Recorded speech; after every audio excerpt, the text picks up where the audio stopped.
50 years ago, the world was not as divided, but it is now. And that's because of people.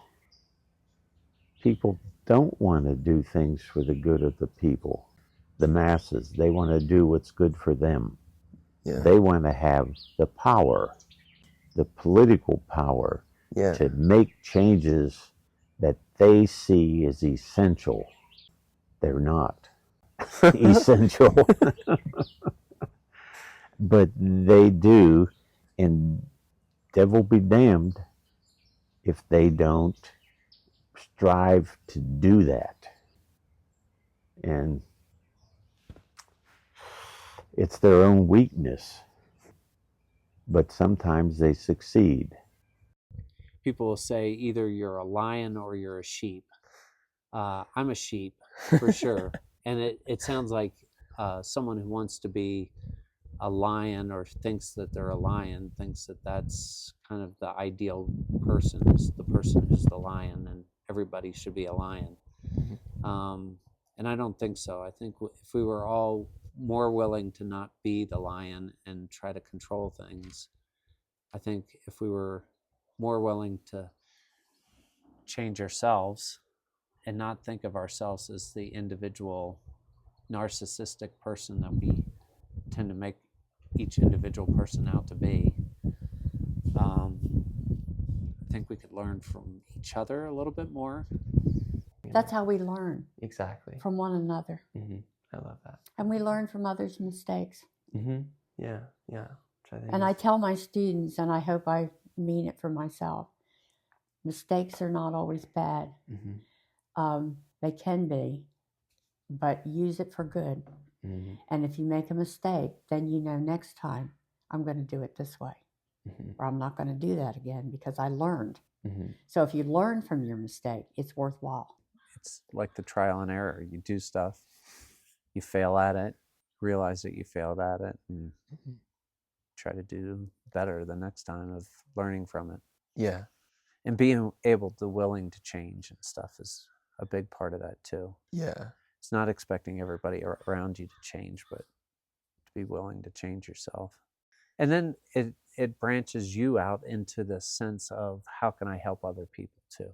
And not just because you grow up, your parents are always taking care of you. And now all of a sudden someone needs help. And you're saying, well, that's someone else's responsibility. No, that's my responsibility at this point. And what can I do to have this giving feeling too?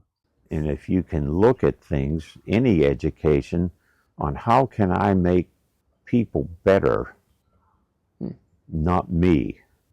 Yeah.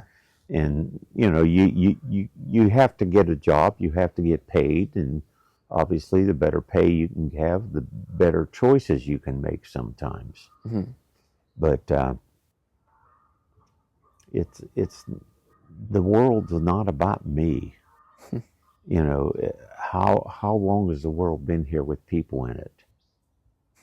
In less than 100 years, there's a new generation.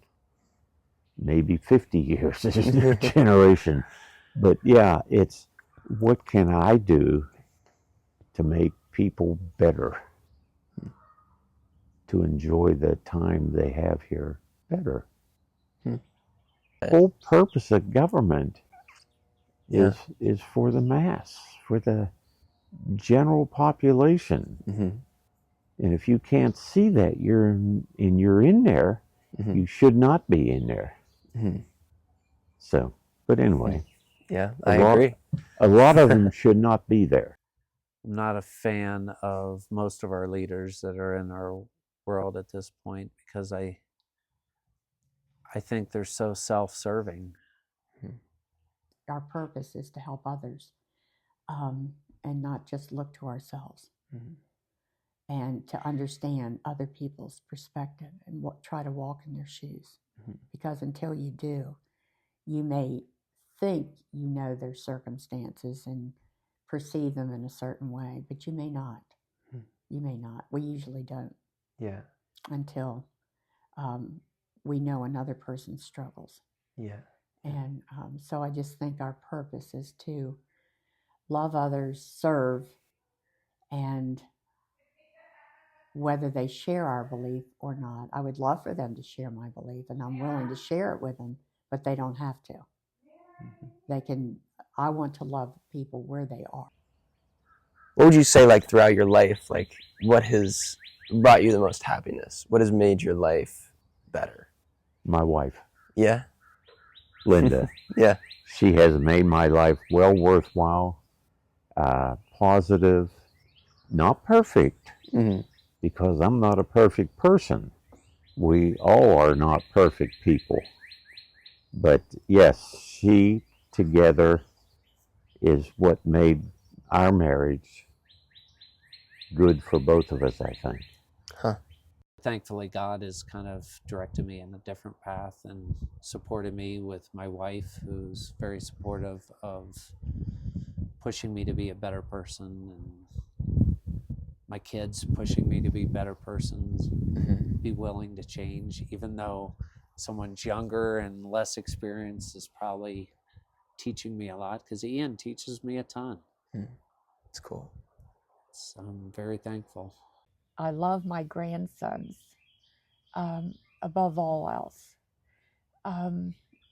They make me happy. The fact that we can read together, reading this book with Jaden has just been a delight. Working on these papers with Ian, I mean, being up at 1 a.m. in the morning because he's 3 hours behind me, that is not, I mean, that just gives me such joy that we're doing that. And I still remember you, one time we were working on a paper and it got past midnight and you were aware of it. And you said, yeah, it's midnight there, you know, because it was only 9 o'clock where you were. Yeah. And you said, we can stop now. I said, no, absolutely not. We started this together. We're finishing this together. You know, I mean, which I so appreciate. That's what gives me joy. Doing and helping and serving gives me joy. I love that. That's awesome. And that keeps you connected to a lot of people. And people are so interesting. And they bring so much to your life. I was probably critical. I'm a very fit person, so I get, when I see people that don't work hard, I tend to beat them up a little bit just because I feel like I can do it. Why can't you? Yeah. Type mentality, like this, I'm the center of my universe and why can't people be just like me type mentality. So if someone was overweight or something like that, I might say, why can't they exercise a little bit? If they just ate better, exercise, it wouldn't be like that. And I think that affects the people around you a lot more than I realized, because then it sets an expectation of how I expect them to be because I'm expressing it on someone else. I think that's very destructive in a lot of ways that I wish I could have been more cognizant of at the time. Way back, before tattoos were very acceptable and sort of a wonderful thing, or not wonderful, but a fine thing to have, not looked down on in any way. When I started to see that I was a judge, one day in the airport out in Salt Lake, there was this guy standing there, and he was covered with tattoos, and he was just standing alone. And I went up and, like I do, introduced myself to him and started talking to him, because I thought, don't ever look down on anybody. Don't be a judge. Go to these people and talk to them, and don't ever feel that you're above somebody else.